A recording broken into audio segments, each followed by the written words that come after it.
Selamat siang, terima kasih sudah bersedia datang hari ini. Perkenalkan, nama saya Desri, saya yang akan mendampingi konseling pada hari ini. Sebelum kita mulai, bagaimana kabarnya hari ini? Selamat siang juga Kak. Puji Tuhan baik. Walaupun sebenarnya akhir-akhir ini badan saya terasa capek terus. Kalau ditanya kabar memang saya jawab baik Kak. Tapi kalau dirasakan sebenarnya saya sedang tidak terlalu baik. Saya merasa tenaga cepat habis, gampang ngantuk gitu Kak di siang hari. Tetapi anehnya kalau malam justru susah sekali tidur. Jadi belakangan ini badan saya rasanya kurang enak dan pikiran juga sering terasa berat gitu Kak.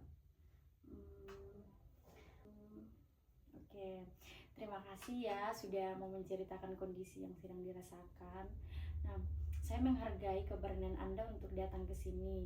Nah, sebelum mulai lebih jauh, saya ingin menjelaskan bahwa semua yang kita bicarakan di ruangan ini bersifat rahasia. Nah, saya tidak akan menceritakannya kepada siapapun tanpa izin Anda. Kecuali jika ada kondisi yang membahayakan diri Anda atau orang lain. Nah, tujuan pertemuan ini adalah membantu Anda untuk memahami apa yang sedang dialami dan membantu Anda memahami secara bertahap apakah Anda bisa bersedia untuk melanjutkan sesi ini. Iya Kak, saya bersedia. Jujur, saya memang sudah cukup lama ingin bercerita kepada seseorang. Selama ini saya juga sering menyimpan semuanya sendiri karena merasa orang lain mungkin akan menganggap masalah saya sepele. Saya berharap setelah mengikuti konseling ini, saya bisa sedikit lebih lega dan bisa memahami kenapa kondisi saya seperti ini. Seperti itu ya. Baik, terima kasih atas kepercayaannya. Tidak perlu merasa takut ya di sini atau malu selama bercerita. Kita akan berbicara dengan santai saja. Nah, saya ingin mengenal Anda terlebih dahulu. Bisakah Anda menceritakan tentang aktivitas Anda sehari-hari?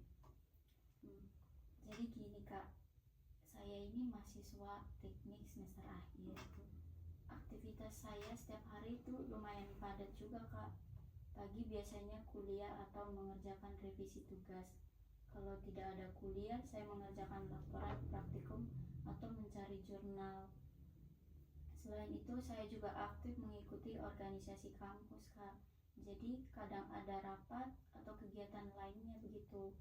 Kalau malam, biasanya saya masih mengerjakan tugas lagi karena merasa siang hari kurang fokus. Jadinya, hampir setiap hari saya tidur larut malam terus. Awalnya, saya pikir itu biasa saja karena banyak mahasiswa juga seperti itu, Kak. Tetapi lama-kelamaan, tubuh saya terasa semakin lelah. Oke, baik. Jadi aktivitas Anda cukup padat ya, antara kuliah, tugas, dan organisasi, sehingga waktu istirahat Anda menjadi berkurang seperti itu ya? Iya, betul sekali Kak. Awalnya saya merasa masih biasa mengatur semuanya. Tetapi sekarang rasanya sudah mulai kewalahan. Saya sering merasa waktu sehari itu kurang cukup. Kalau ada tugas, saya jadi memaksakan diri untuk tetap mengerjakannya. Walaupun sebenarnya mata sudah sangat mengantuk, Kak. Kadang saya baru selesai mengerjakan tugas jam 1 atau jam 2 malam gitu. Seperti itu. Nah, tadi Anda sempat mengatakan bahwa sulit tidur. Bisa diceritakan lebih rinci seperti apa ya yang biasanya terjadi ketika malam hari? Kalau malam sebenarnya saya sudah masuk kamar sekitar jam 10 atau jam 11 gitu. Saya juga sudah mencoba memejamkan mata saya, tetapi anehnya mata saya tidak bisa langsung tidur gitu Kak. Pikiran saya terus berjalan. Saya jadi memikirkan tugas yang belum selesai, nilai kuliah, kegiatan organisasi. Bahkan kadang saya memikirkan hal-hal yang sebenarnya saya belum tentu terjadi. Misalnya, saya takut tidak bisa menyelesaikan skripsi saya tepat waktu, atau takut mengecewakan orang tua saya. Pikiran-pikiran seperti itu terus muncul sampai akhirnya saya malah mengambil handphone lagi gitu, Kak. Oh, seperti itu ya. Jadi, apa yang biasanya Anda lakukan ketika mengambil handphone? Jadi awalnya hanya ingin melihat jam atau mengecek pesan, tapi lama-kelamaan saya membuka media sosial, medsos saya. Oke, oke. Awalnya. Jadi awalnya saya hanya ingin melihat jam atau mengecek pesan, tapi lama-kelamaan saya membuka media sosial, kadang melihat TikTok, Instagram, atau menonton video YouTube gitu, Kak. Saya berpikir mungkin setelah itu mata saya jadi ngantuk, tapi kenyataannya malah semakin sulit tidur. Jadi terasa waktu itu sudah menunjukkan jam 1 atau jam 2 dini hari. Setelah itu saya baru mencoba tidur lagi, Kak. Oh, oke. Bagaimana perasaan Anda ketika menyadari waktu sudah sangat larut tetapi belum bisa tidur? Saya merasa kesal dengan diri saya sendiri. Saya berpikir kenapa orang lain bisa tidur dengan mudah sedangkan saya tidak, Kak. Kadang saya juga mulai panik karena besok pagi harus kuliah. Saya menghitung sisa waktu tidur saya. Misalnya sudah jam 2 malam, berarti saya hanya bisa tidur 3 atau 4 jam lagi. Semakin saya memikirkan itu, semakin sulit tidur juga, Kak, untuk tertidur. Rasanya seperti lingkaran yang tidak ada habisnya. Terus berarti Anda itu merasa khawatir yang muncul ketika melihat waktu semakin malam ya? Iya, saya jadi takut besok tidak bisa bangun pagi atau tidak bisa mengikuti kuliah dengan baik. Pikiran itu terus berulang-ulang sampai akhirnya saya benar-benar kelelahan, Kak. Oh, baik, seperti itu ya. Nah, kalau keesokan harinya apa yang biasanya Anda rasakan setelah bangun tidur? Biasanya kalau pagi itu kalau saya bangun tuh badan saya terasa berat sekali, Kak, rasanya seperti belum tidur sama sekali. Kepala saya juga sering pusing, mata saya juga terasa perih gitu, Kak. Dan di saat kuliah saya sulit berkonsentrasi gitu, Kak. Dosen sedang menjelaskan tetapi saya malah melamun. Kadang saya membaca satu halaman jurnal berkali-kali tetap tidak paham isinya gitu, Kak. Saya juga jadi mudah lupa. Nah, teman saya tuh pernah mengatakan kalau saya terlihat lebih pendiam dan sering menguap saat di kelas gitu, Kak. Oh, gitu. Terus bagaimana pengaruhnya terhadap aktivitas Anda sehari-hari? Kalau untuk pengaruhnya itu cukup besar juga, Kak. Saya merasa produktivitas saya itu menurun. Tugas yang biasanya bisa selesai dalam 1 atau 2 jam sekarang bisa sampai berjam-jam gitu, Kak. Nah, saya jadi sering lambat berpikir. Selain itu, emosi saya juga sering berubah-ubah gitu, Kak. Saya lebih mudah marah atau tersinggung gitu. Kadang teman saya hanya bercanda sedikit, saya sudah merasa kesal. Nah, setelah itu saya menyesal sendiri karena sebenarnya mereka tidak salah apa-apa, Kak. Oke. Terus bagaimana dengan kondisi fisik Anda? Kalau untuk kondisi fisik saya itu belakangan ini saya juga lebih sering sakit kepala dan badan terasa pegal gitu, Kak. Kadang mata saya berkedut karena terlalu lelah gitu sama tugas-tugas saya. Saya juga merasa daya tahan tubuh saya itu menurun, Kak.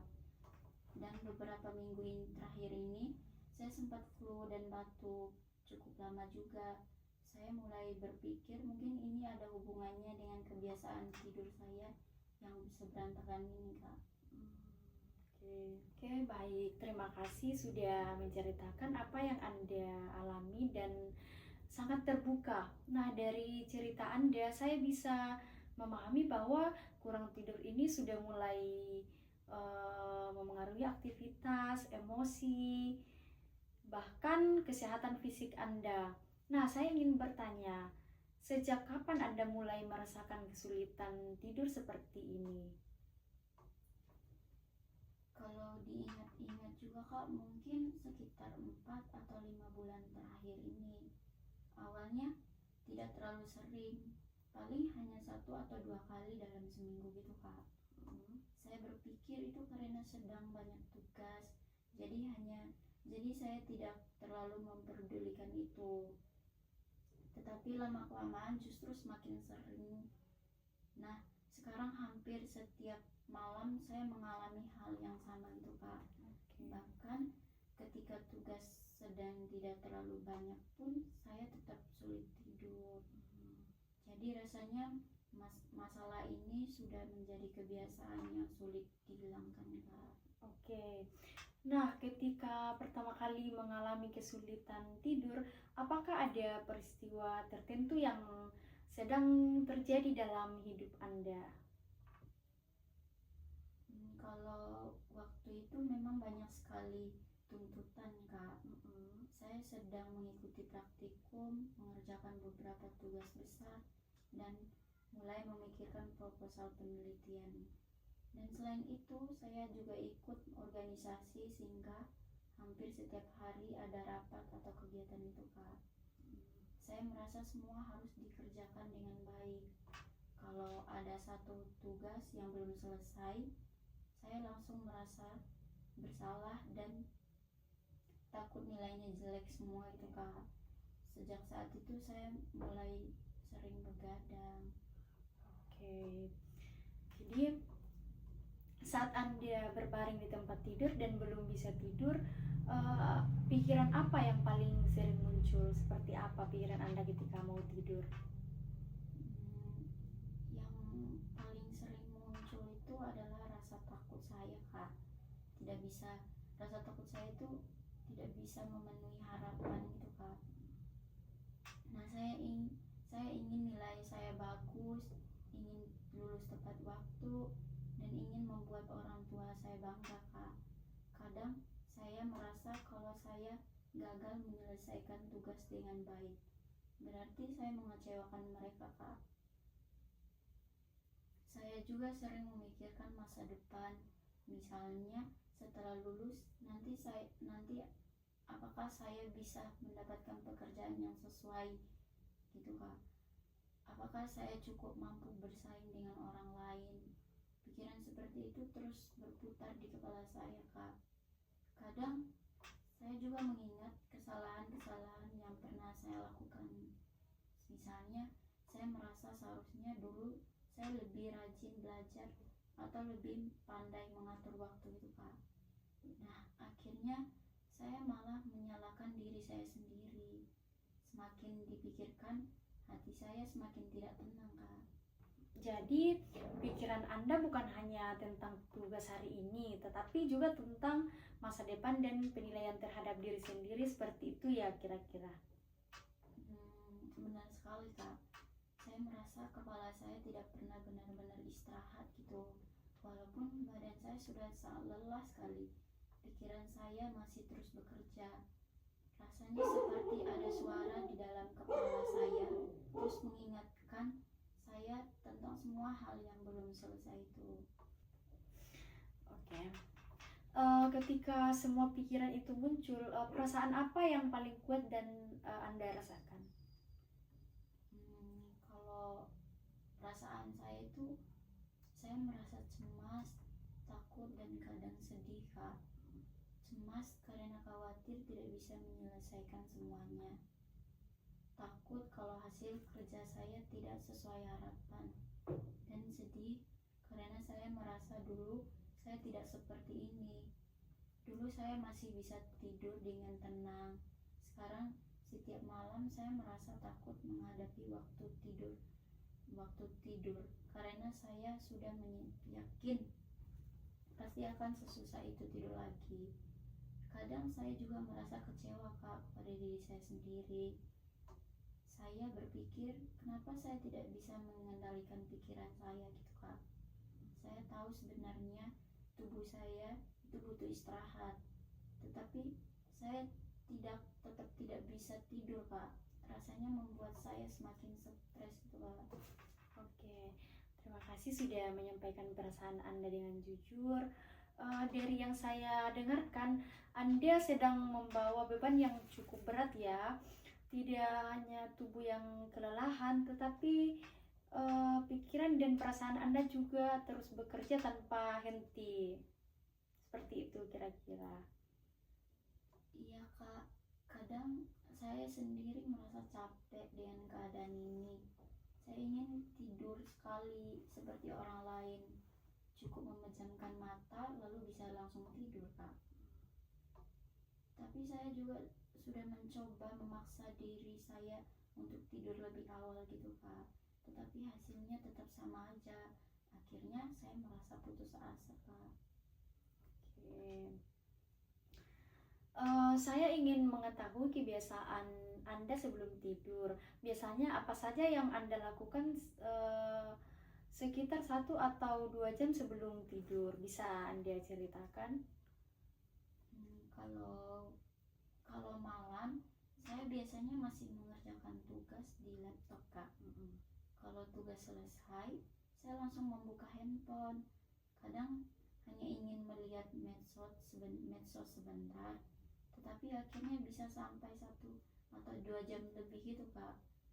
Saya juga sering membalas pesan teman saya atau membaca informasi di internet gitu. Kalau sedang merasa stres, saya biasanya menonton video supaya pikiran saya teralihkan gitu Kak. Tetapi ternyata setelah selesai menonton itu, saya malah semakin segar dan sulit tidur Kak. Nah, selain itu, saya juga sering minum kopi pada sore atau malam hari ketika mengerjakan tugas karena takut mengantuk itu Kak. Awalnya saya merasa kopi membantu saya tetap fokus Kak, tetapi sekarang saya mulai berpikir mungkin itu juga berpengaruh terhadap tidur saya. Oke, jadi apa yang membuat Anda memilih tetap mengerjakan tugas meskipun tubuh sudah lelah? Karena saya takut kalau pekerjaan ditunda besok akan semakin banyak Kak. Saya juga termasuk orang yang ingin hasilnya bagus, jadi saya sering mengulang-ulang pekerjaan sampai merasa benar-benar puas Kak. Akibatnya waktu yang saya gunakan menjadi lebih lama gitu Kak. Saya sadar kebiasaan itu membuat waktu tidur saya berkurang, tetapi saya belum bisa mengubah dukungan dari lingkungan saya. Oke. Jadi selama mengalami kesulitan tidur ini, apakah Anda pernah bercerita kepada keluarga atau teman Anda? Kalau untuk itu, saya pernah bercerita kepada satu teman dekat saya Kak. Ya. Dia menyarankan supaya saya tidur lebih cepat dan mengurangi bermain handphone gitu Kak. Saya tahu Kak, rasanya memang baik, sarannya memang baik, tetapi kenyataannya tidak semudah itu Kak. Saya ingin tidur lebih awal, tetapi pikiran saya tetap tidak berhenti. Nah, kalau kepada keluarga, saya belum banyak bercerita Kak. Saya tidak ingin membuat mereka khawatir dengan saya. Orang tua saya selalu mendukung saya kuliah Kak. Mereka sering bertanya apakah saya sehat atau baik-baik saja. Dan biasanya saya menjawab kalau semuanya baik-baik saja. Padahal sebenarnya saya sedang merasa sangat lelah Kak. Oh, seperti itu ya. Nah, apa yang membuat Anda memilih menyimpan sendiri masalah ini? Kenapa nggak diceritakan kepada keluarga seperti itu? Saya merasa masalah ini bukan sesuatu yang besar Kak. Saya takut kalau saya bercerita, orang lain hanya mengatakan ya sudah, tinggal tidur aja. Padahal saya benar-benar sudah berusaha, Kak. Saya juga tidak ingin dianggap terlalu berlebihan atau tidak mampu mengatur diri sendiri. Jadi akhirnya saya memilih diam aja, Kak. Oh, seperti itu ya. Baik, saya mendengar bahwa selama ini Anda berusaha menghadapi semuanya sendiri ya. Nah, Anda memiliki tanggung jawab yang besar terhadap kuliah dan ingin memberikan hasil terbaik. Tetapi di sisi lain, tekanan yang terus-menerus ini bisa membuat pikiran Anda sulit beristirahat, sehingga kualitas tidur menjadi menurun. Nah, dampaknya itu akan mempengaruhi kesehatan, emosi, dan aktivitas sehari-hari Anda. Nah, apakah rangkuman saya sudah sesuai dengan apa yang Anda rasakan? Itu benar sekali, Kak. Saya merasa seperti ada dalam lingkaran yang sulit diputus. Nah, karena kurang tidur, saya jadi tidak fokus gitu, Kak. Karena tidak fokus, pekerjaan menjadi lebih lama selesai. Nah, karena pekerjaan lama selesai, saya tidur semakin malam, Kak. Nah, dan besoknya saya semakin lelah lagi. Kejadiannya terus berulang seperti itu, Kak. Nah, saya mulai takut kalau keadaan ini terus berlangsung karena saya merasa kualitas hidup saya semakin menurun, Kak. Oke, baik. Terima kasih ya, karena selama sesi Anda sudah mau terbuka dan menceritakan pengalaman yang cukup pribadi ini. Nah, sebelum kita mengakhiri pertemuan hari ini, saya ingin menanyakan satu hal. Apa yang membuat Anda akhirnya memutuskan datang untuk mengikuti konseling pada hari ini? Nah, sebenarnya, Kak, saya sudah memikirkan untuk datang sejak beberapa minggu yang lalu. Tetapi saya masih ragu, Kak. Saya berpikir mungkin nanti bisa mengatasinya sendiri gitu, Kak. Namun ternyata sampai sekarang keadaan saya tidak berubah, Kak. Bahkan saya merasa semakin sulit tidur dan badan saya semakin mudah lelah. Nah, yang membuat saya akhirnya datang di konseling ini karena saya mulai merasa kehidupan saya itu terganggu, Kak. Nilai tugas mulai menurun, saya juga sulit berkonsentrasi saat kuliah, dan saya menjadi lebih mudah marah pada orang lain, Kak. Saya tidak ingin keadaan ini terus berlangsung, Kak. Saya ingin kembali seperti dulu, bisa tidur dengan tenang, bangun pagi dengan tubuh yang segar, dan menjalani aktivitas tanpa merasa kelelahan sepanjang hari. Nah, saya juga ingin belajar bagaimana cara mengendalikan pikiran saya, Kak. Selama ini saya merasa pikiran saya selalu dipenuhi rasa khawatir. Nah, kadang saya sadar bahwa kekhawatiran itu belum tentu terjadi, Kak. Tetapi tetap saja saya tidak bisa menghentikannya. Saya juga berharap melalui konseling ini saya bisa lebih memahami diri saya sendiri dan perlahan bisa memperbaiki keadaan saya, Kak. Saya mendengar bahwa meskipun sedang mengalami kesulitan, Anda tetap berusaha menjalankan tanggung jawab sebagai mahasiswa. Nah, menurut Anda, apa yang selama ini membantu Anda tetap bertahan menghadapi kondisi tersebut? Kalau dipikir-pikir, mungkin karena saya tidak ingin menyerah, Kak. Saya selalu berpikir bahwa setiap masalah pasti ada jalan keluarnya. Nah, walaupun sekarang saya merasa lelah, saya tetap berusaha datang kuliah, mengerjakan tugas, dan mengikuti kegiatan yang menjadi tanggung jawab saya, Kak. Nah, selain itu, saya juga mendapat dukungan dari orang tua saya, walaupun mereka tidak tahu secara detail apa yang saya sedang alami sekarang, Kak. Mereka selalu memberikan semangat setiap kali menelepon saya. Mereka selalu mengingatkan saya supaya menjaga kesehatan, dan jangan terlalu memaksakan diri saya, Kak. Kadang saya merasa bersalah juga karena belum bisa menjaga kesehatan seperti yang mereka harapkan, Kak. Nah, saya juga punya beberapa teman yang baik, walaupun saya belum banyak bercerita tentang masalah tidur saya, Kak. Mereka sering membantu ketika saya kesulitan memahami materi kuliah atau mengingatkan saya jika terlihat terlalu lelah, Kak. Dan hal-hal kecil ini seperti itu membuat saya merasa tidak benar-benar sendirian, Kak. Saya bisa melihat bahwa Anda memiliki semangat untuk berubah. Nah, di balik rasa lelah yang Anda rasakan, masih ada keinginan yang kuat untuk memperbaiki keadaan. Untuk itu,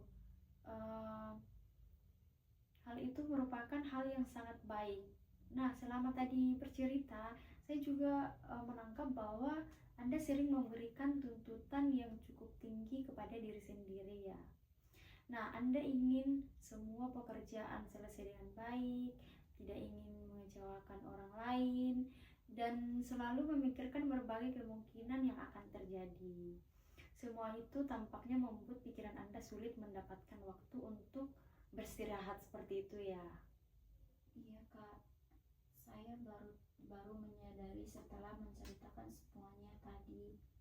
Nah, selama ini saya hanya berpikir kalau penyebab saya sulit tidur itu adalah karena terlalu banyak tugas, Kak. Tetapi setelah berbicara di sini, saya merasa ternyata bukan hanya tugasnya.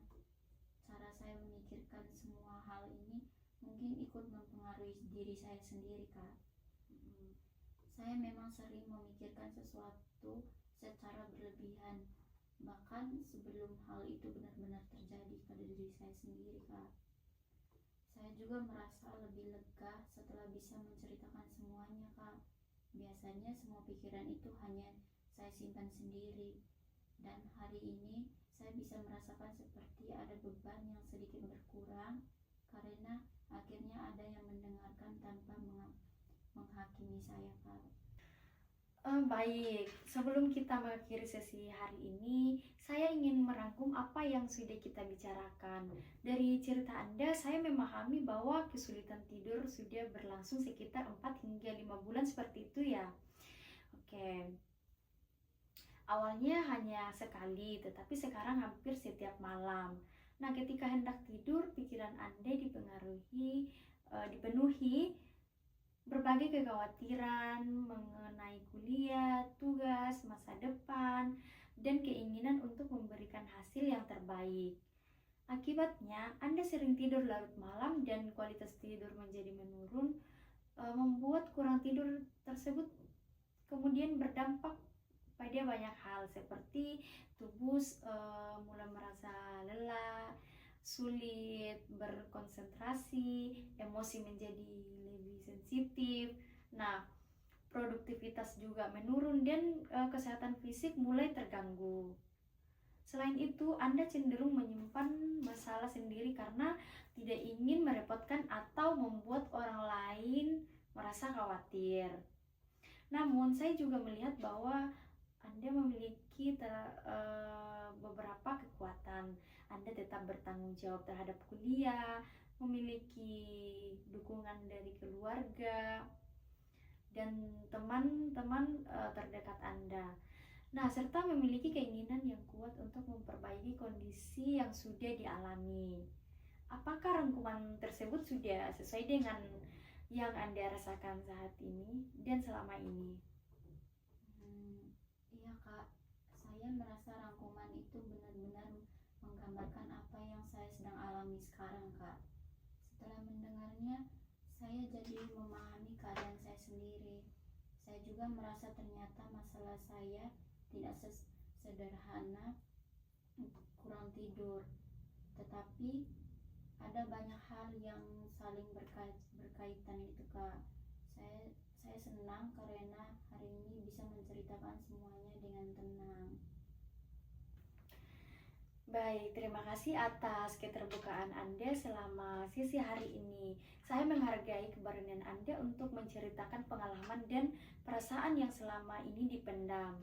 Nah, itu bukan hal yang mudah. Pada pertemuan hari ini, kita memang belum membahas cara mengatasi masalah tersebut karena fokus kita adalah memahami terlebih dahulu apa yang sedang Anda alami.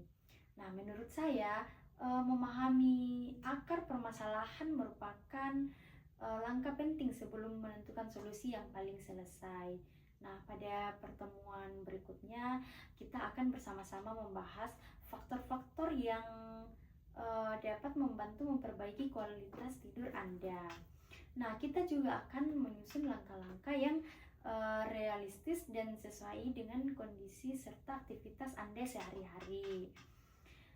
Tujuan bukan hanya agar Anda bisa tidur lebih baik, tetapi juga agar kesehatan fisik, emosi, dan aktivitas Anda dapat kembali berjalan dengan lebih optimal.